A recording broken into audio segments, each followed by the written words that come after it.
ചമ്രവട്ടം പദ്ധതിയിലെ അഴിമതി കെ.ടി. ജലീൽ എം.എൽ.എയുടെ പങ്ക് അന്വേഷിക്കണമെന്നാവശ്യപ്പെട്ട് എം.എൽ.എ ഓഫീസിലേക്ക് മുസ്ലിം ലീഗ് ബഹുജന മാർച്ച് നടത്തി. കോരിച്ചൊരിയുന്ന മഴയെ അവഗണിച്ചാണ് പ്രതിഷേധ മാർച്ച് നടത്തിയത്.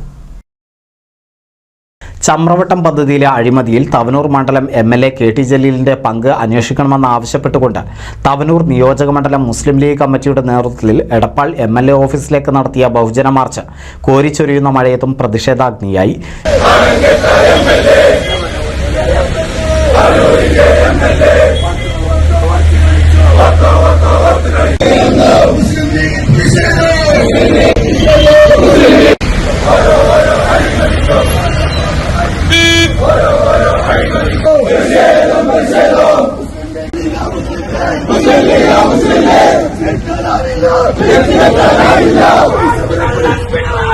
ജില്ലയിലെ സ്വപ്ന പദ്ധതിയായ ചമ്രവട്ടം പദ്ധതിയിൽ സ്ഥലം എം.എൽ.എ കെ.ടി. ജലീലും കരാറുകാരും ഒത്തുകളിക്കുകയാണെന്ന് മുസ്ലിം ലീഗ് ആരോപിച്ചു. തവനൂർ മണ്ഡലം മുസ്ലിം ലീഗ് കമ്മിറ്റിയാണ് ബഹുജന മാർച്ച് നടത്തിയത്.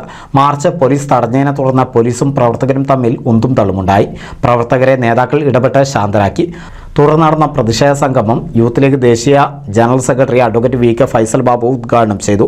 തവനൂർ മണ്ഡലം മുസ്ലിം ലീഗ് പ്രസിഡന്റ് എം. അബ്ദുള്ളക്കുട്ടി അധ്യക്ഷത വഹിച്ചു. മലപ്പുറം ജില്ലാ ലീഗ് വൈസ് പ്രസിഡന്റ് ഇബ്രാഹിം മുദൂർ മുഖ്യപ്രഭാഷണം നടത്തി. മണ്ഡലം Muslim League general secretary T P. Hyderali സ്വാഗതം പറഞ്ഞു. മണ്ഡലം മുസ്ലിം ലീഗ് ഭാരവാഹികളായ Pathil Ashraf, Mujeeb Poolakkal, Moideen Goya, M V. Alikutty Haji, P. Kunhippa Haji, Ashraf Manur, C P. Rafi, Pathil Siraj, V P A. Rasheed, Saleem Antharathil, P H. Aneesh, ഇ.വി. Ashraf, C P. Papputty Haji, V V M. Mustafa, Noufal C. Thandilam എന്നിവർ നേതൃത്വം നൽകി. NCV news Edappal. പുതുമയാർന്ന ഡിസൈനുകളിൽ ഡയമണ്ട് കളക്ഷനുകൾ, വിവാഹ പാർട്ടികൾക്ക് നേടാൻ സ്പെഷ്യൽ പാക്കേജുകൾ. സ്വാഗതം പുതുമയാർന്നൊരു ഷോപ്പിംഗ് എക്സ്പീരിയൻസിന്. Kerala golden diamonds, the family jeweller, main road, Vadakkekad.